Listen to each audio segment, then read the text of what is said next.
Welcome back to Inspiring Hope, the podcast of Catholic Charities of Omaha.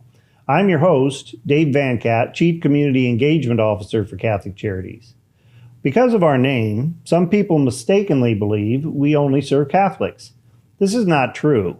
We serve anyone who comes to us in need across many faith traditions, cultures, and every other demographic you can imagine.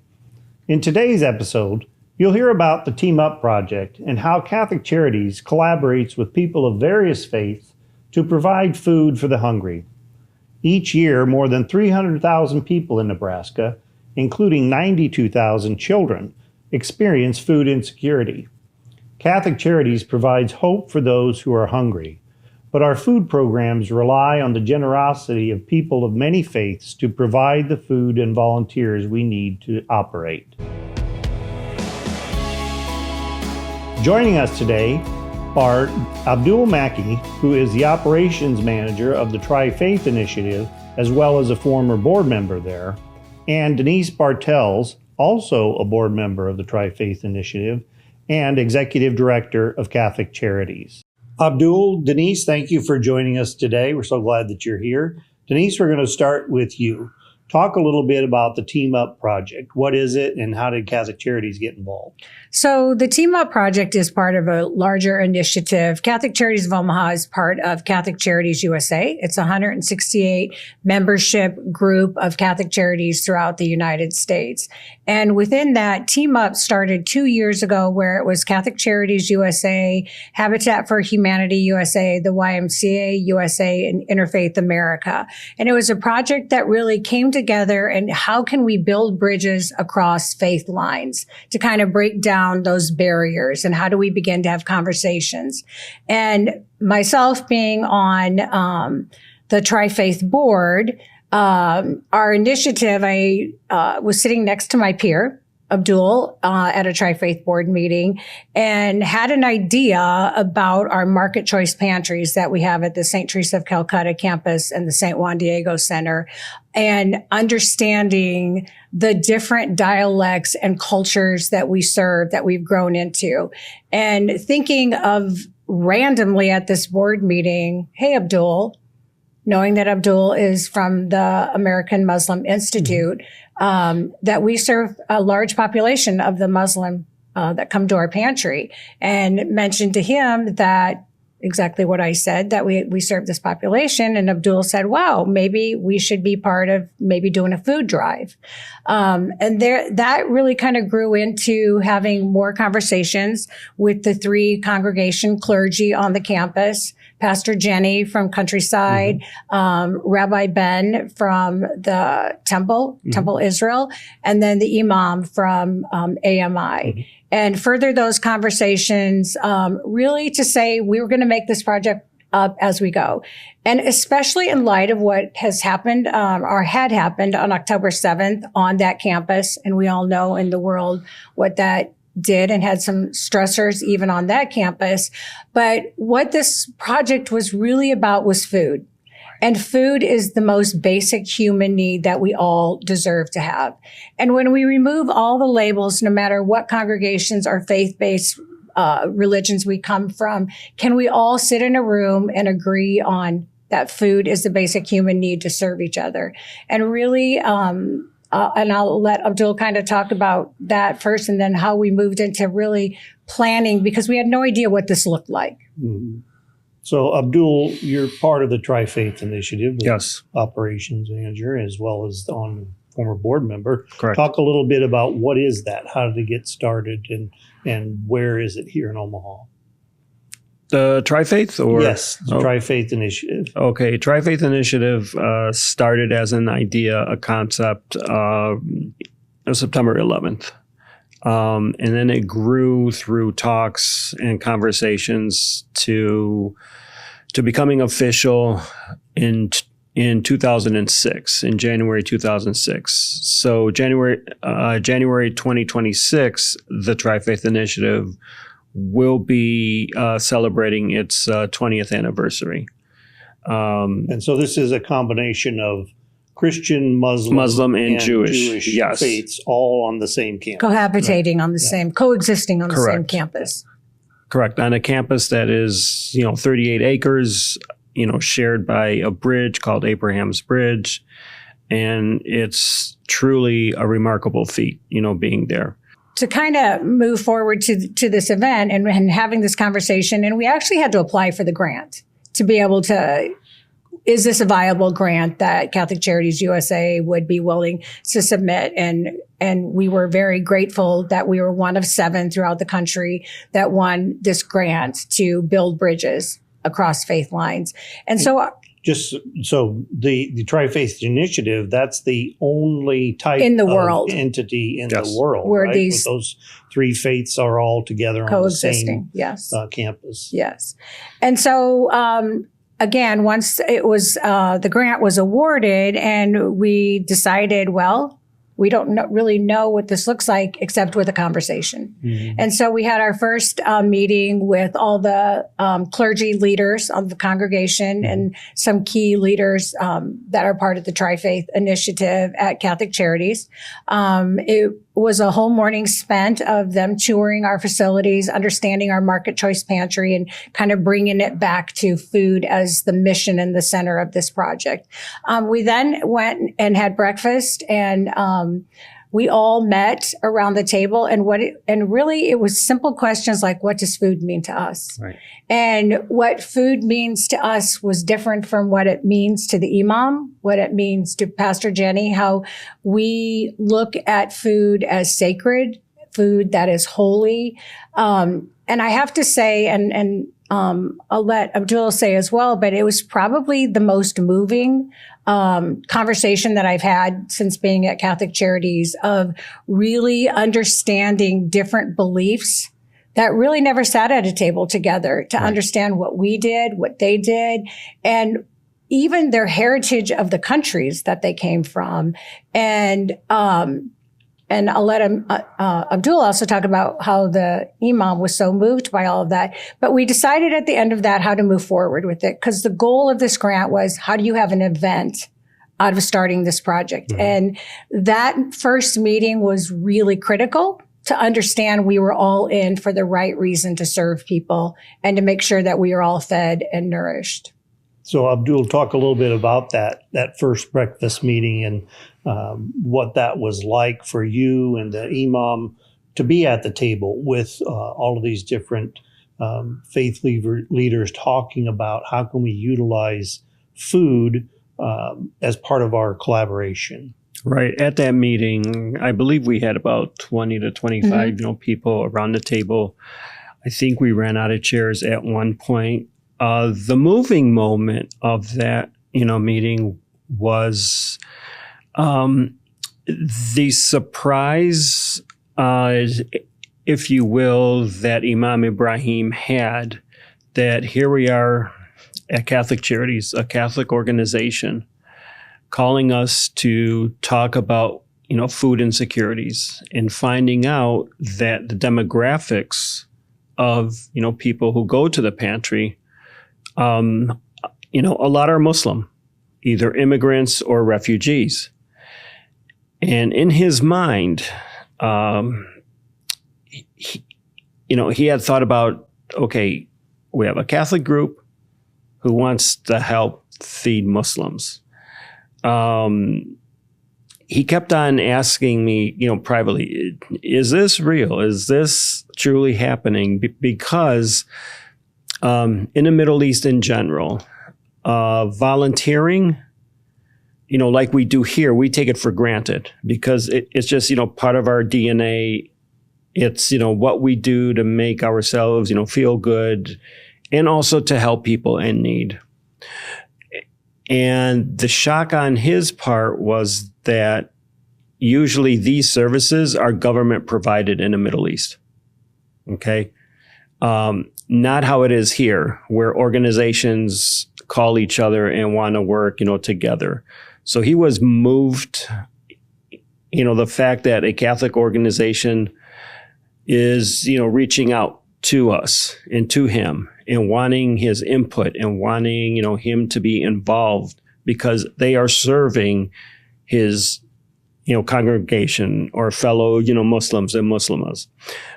second was, the concept of, volunteering that happens, not only on an individual basis, but between organizations. And then that spurred on, conversations, throughout the table, what this all means, to us. And then we talked about, how food is holy, or how does it, bring us, together. And then, we mentioned about, Ramadan. So Ramadan is when Muslims, fast, for 30 days. And each night it is really equivalent to, Thanksgiving, okay, for 30 nights.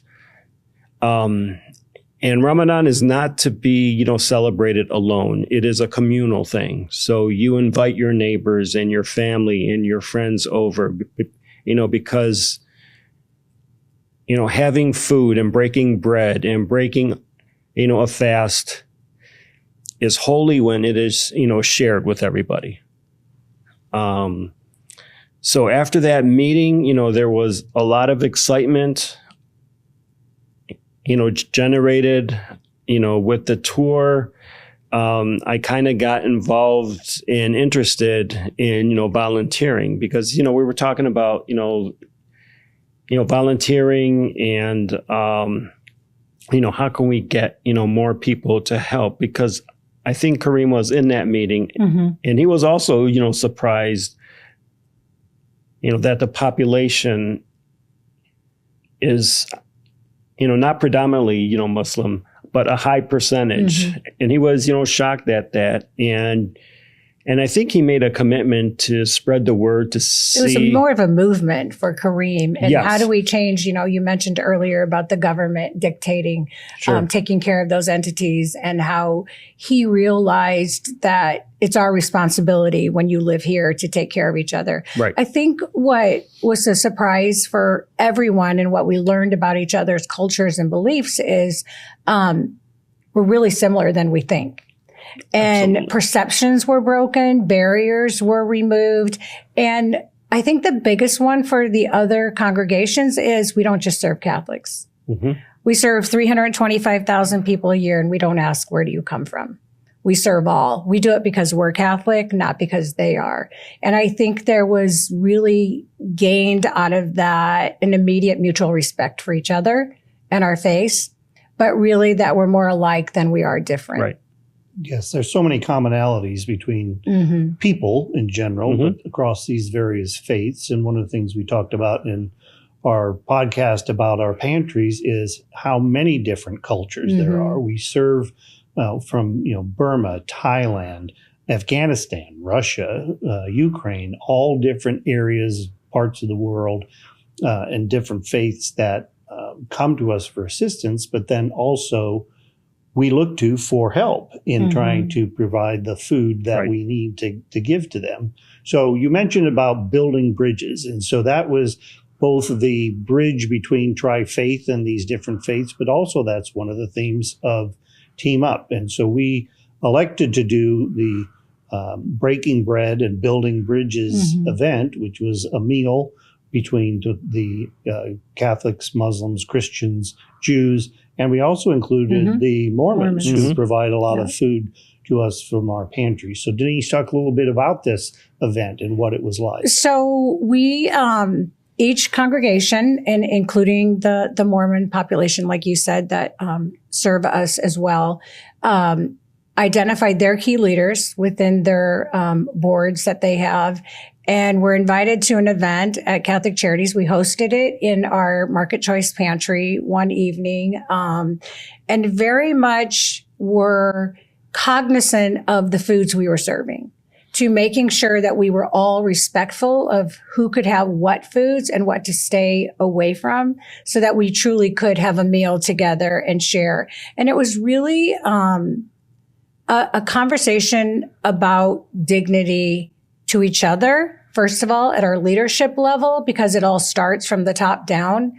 And I think that was a witness to say everyone that was there, the trust that was built to be able to have safe conversations, that again, as long as we kept the mission of what we all do, and that's to serve each other and serve population. I'm a firm believer in if we remove everything in life as a label, and if we can remove whether you're black, white, Muslim, whatever you are, if we can remove that, can we look at each other in the eye and serve each other? And that's about humanity.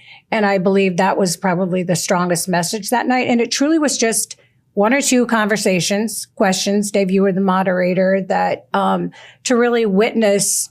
I will admit, I honed in on a key people and said, if this conversation doesn't get started, please start it.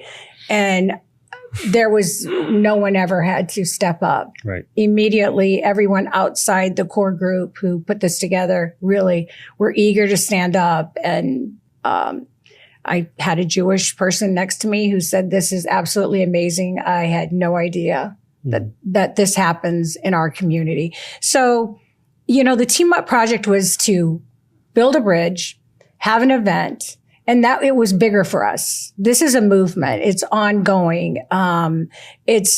Abdul is a volunteer now in our pantry. And again, you don't do these things to say I checked off the box and did an event, but we can truly say that we really did begin conversations and a movement to working together, and how in Omaha, Nebraska, can we change the face of beliefs working together.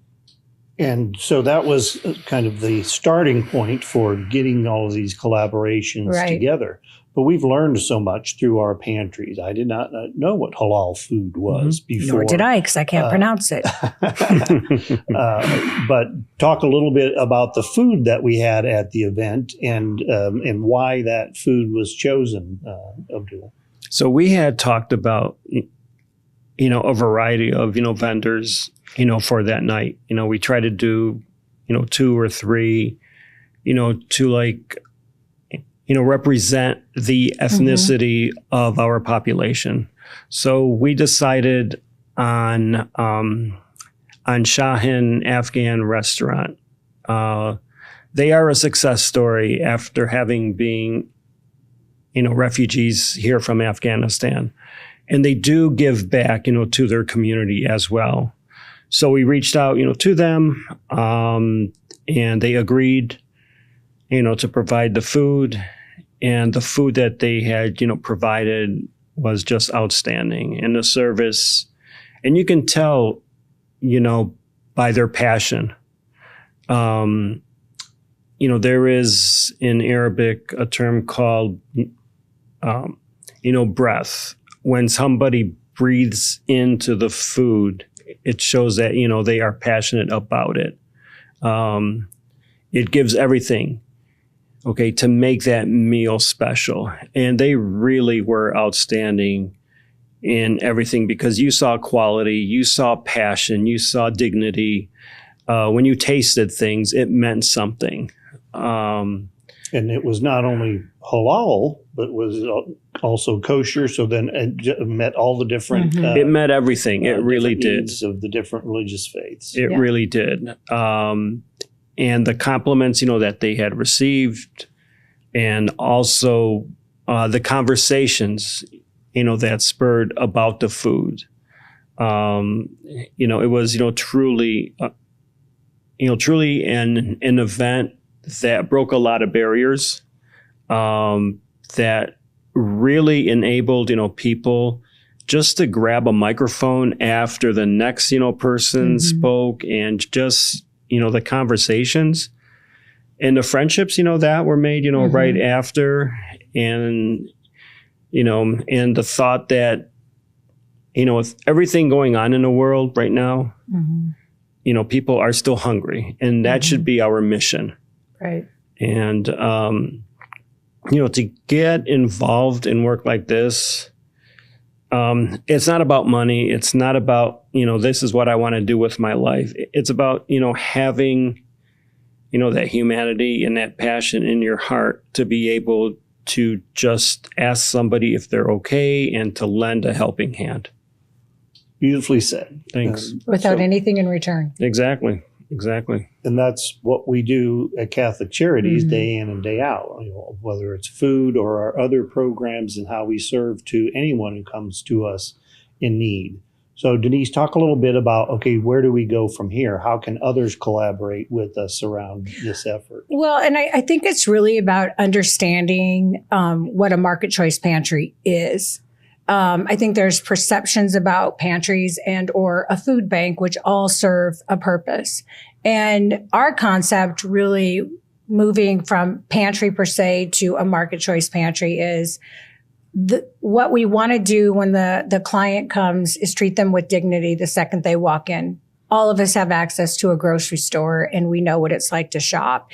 And so that's what we really have transformed our pantries into, is the shopping experience, that when you come into the pantry, you check in and you get a grocery cart and you get to choose the food that's appropriate to your family. I know all pantries do a wonderful job. They definitely serve a need. But if you're a Muslim going to a particular pantry and you get a box of what they have to give you, you might not be able to eat any of that food in there. So it's really identifying that multicultural, that we have food to serve all.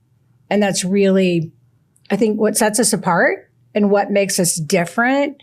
But also we couldn't do it without each other. We couldn't do it with all of the partners that serve us, from Saving Grace to the food bank to Whispering Roots, all of those partners.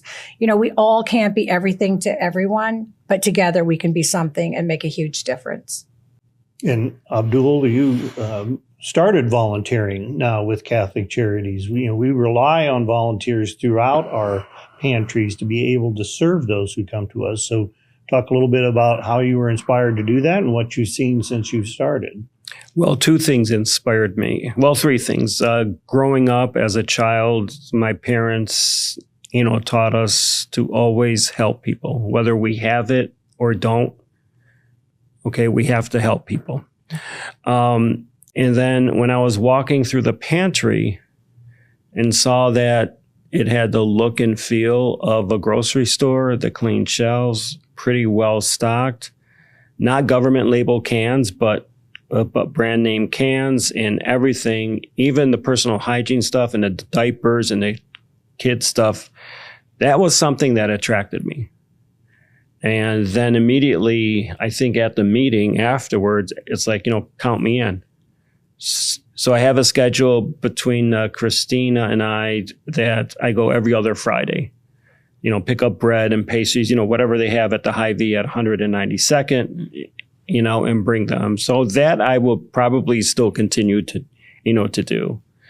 I like to do things, this way, where indirectly I have a hand in helping. And it just, makes me feel good. It makes me feel good. It keeps, the memory of my parents alive in me, with each action, either, picking up stuff or bagging stuff, because I also, volunteer, once a month at the pantry at, Temple Israel.